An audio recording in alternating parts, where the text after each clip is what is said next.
I'm walking through the streets of Berlin.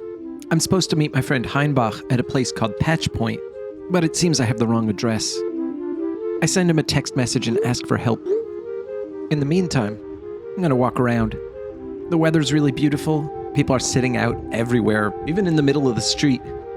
As I cross this bridge, there's a guy selling a bunch of stuff, and he's holding this amazing looking guitar. I say, "Cool guitar," or something like that, and he says, "It is for sale." As I hand him the 90 euros, he plays me a little song, which I can't hear at all because of the street noise. Very nice. Thank you. Have fun. Thank you. I appreciate it. Yeah, it's beautiful. And just like that, I find myself in possession of this fascinating artifact. And I have no idea what I'm going to do with it, or how I'm going to get it home, or if I should even try. About 20 minutes later, I finally find my friend sitting comfortably outside of Patch Point, which is right now serving as sort of a musical art gallery. There's a prepared harpsichord and a massive tape loop setup in the basement. These strands are all audio tape.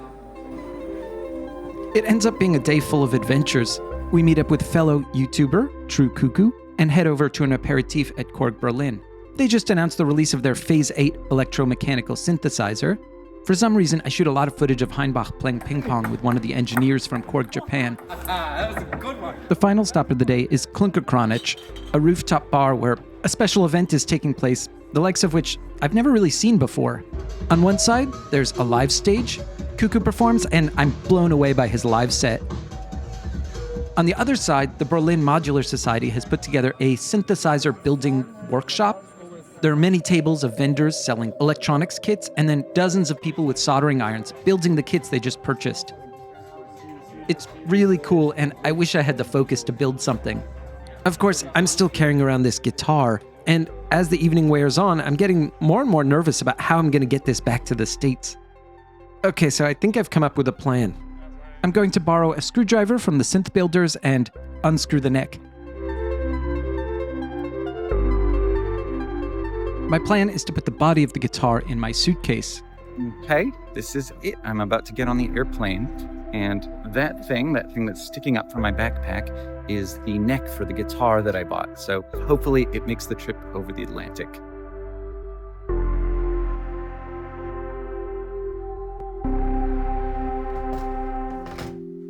Okay, I'm back home in Philly, and as you can see, the guitar arrived in one piece. Well, not in one piece, but it is intact. Before I reattach the neck, the first thing I'm going to do is turn the truss rod. A truss rod is a steel shaft that runs the length of a guitar's neck. You're supposed to turn it once or twice a year just to help keep the neck straight.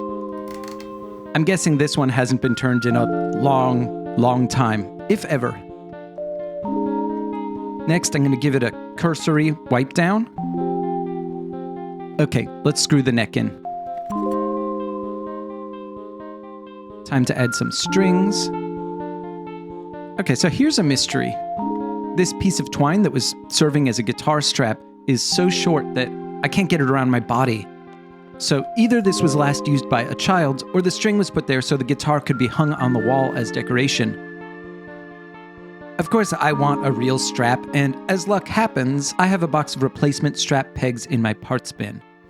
Now that I've got the guitar back in one piece, I'm finally getting a chance to take a look at it. The pickups say Hofner, which is an old German guitar company that's still around today.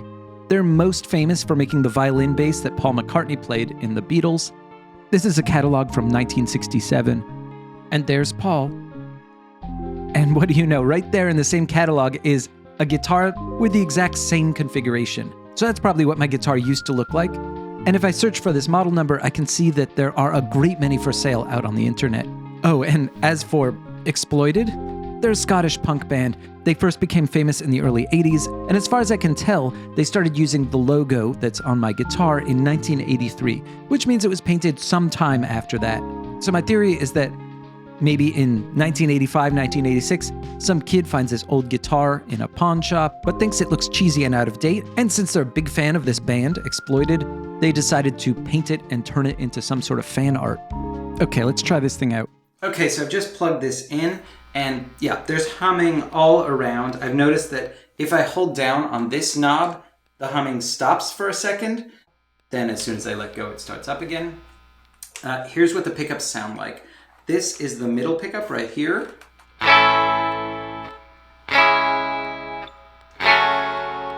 So very soft, but it does sound like a pickup.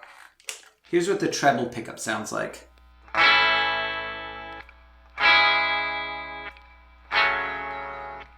It sounds like it's coming out of a transistor radio. I can't imagine that's the way this pickup is supposed to sound. By the way, the neck pickup seems to be almost completely dead.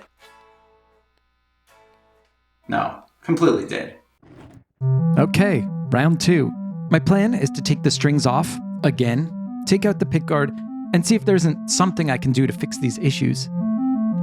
As soon as I get the last string off, the nut comes loose from the neck. I'm going to put it aside so I don't lose it. I'm also going to remove the bridge and put that aside. The bridge on this thing is really unique. I've never seen one quite like it. I'm assuming it's been specially designed to work in tandem with the whammy bar. By the way, this is a whammy bar right here. I'm going to unscrew the grill from the whammy bar assembly because while I was playing it, I noticed something was rattling around inside the guitar. The thing that was rattling around was this spring. I'm pretty sure that's not supposed to be loose in there. I'm assuming it's supposed to go underneath the whammy bar so that when you push down, it compresses the spring.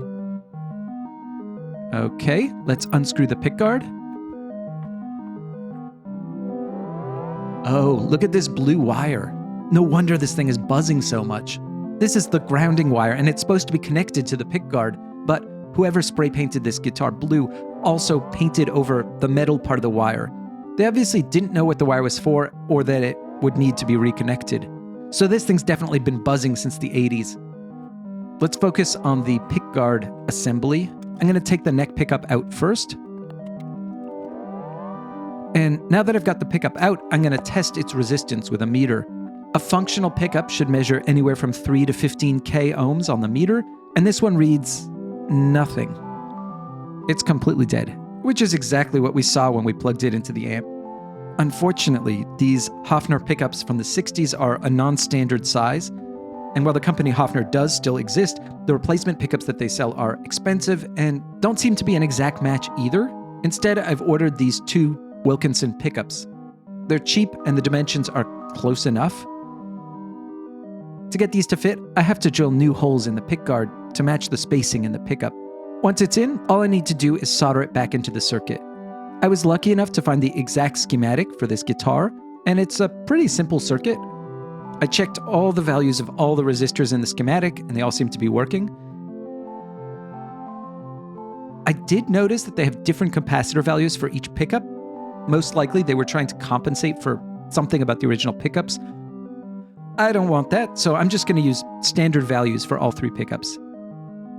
Here's what the pickguard looks like now that I've replaced both the neck and the bridge pickups. Let me just get the soldering iron out of the way so that we have some room to work. And now it's finally time to put this thing back together. Okay, moment of truth.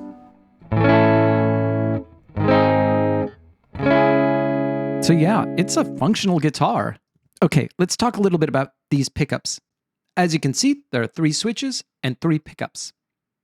Now, I've only replaced 2 of the 3 pickups. The middle one is still dead. And yes, the label on the middle switch does say discant. I have no idea what that means, and I couldn't find any explanation on the internet.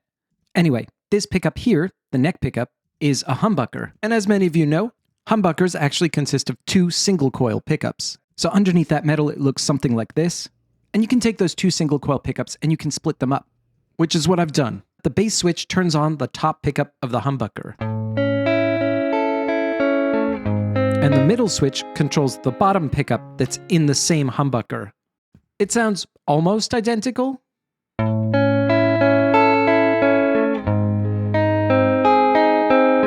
And finally, there's the treble pickup, which is just a full humbucker.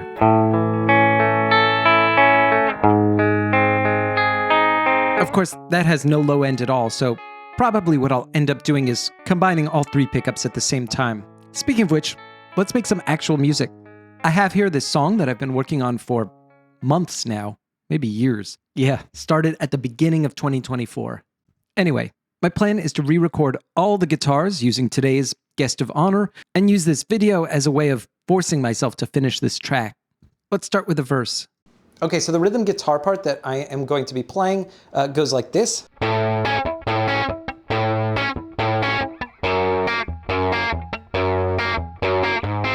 It's almost like I'm playing slap bass, but with a regular electric guitar. Okay, let's record it.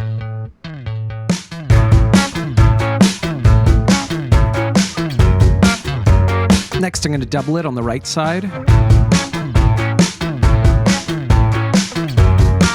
Okay, let's add some vocals. I've got a question, a tiny suggestion, got too many things on my mind. I see the same kind of look on your face, but it just doesn't matter this time. So I'm feeling pretty good about this. The exploited guitar is once again a fully functional instrument, and it actually feels pretty good to play. Of course, I do so wonder about the person who painted it. On the front of the guitar, there are the remnants of a sticker. I can just barely make out that it's a skull and crossbones, and it says East meets West. On one side, there's a Soviet flag, and on the other side, an American one. I tried to do an image search, but it just turned up a bunch of images with the same general color palette. I wonder what would happen if I just described the sticker using language instead. Oh wow, that's the same logo. It's a biker jacket. It seems here that these were distributed to roadies who worked backstage at this concert, the Moscow Music Peace Festival. That show was apparently a really big deal. Basically, a bunch of hair metal bands from the US and UK went to Moscow and played a concert in this massive arena. It was billed as sort of a show of goodwill, but looking at it now, it sounds more like a display of cultural power. It's kind of funny that this sticker would end up on this guitar. I mean, there's pretty much nothing less punk than a biker jacket with the MTV logo on it. By the way, all of this was about 4 months before the fall of the Berlin Wall. I do really wonder if the person who owned this guitar was actually at that show. That would have been pretty cool. Anyway, it's always neat when you go on a trip and come home with an artifact that's really reflective of the place. Somehow, this guitar manages to capture a lot of things at the same time. Not just German guitar building expertise, but the intersection of punk and mainstream rock culture, as well as the end of the Soviet Union. In a way, I feel like I've stumbled on a time capsule of Berlin in the mid to late 80s. Okay, I think that's it. If you enjoyed this, a great way to support my work is by joining the Patreon. It's dirt cheap, and every month you'll get an exclusive sample library just for patrons. In fact, this month's upload is a sample library of this very guitar. Also, the song that I was working on in this video is now finished and uploaded to Bandcamp. So definitely click the link in the description if you want to hear the rest of it. I'll leave you now with the chorus to that song.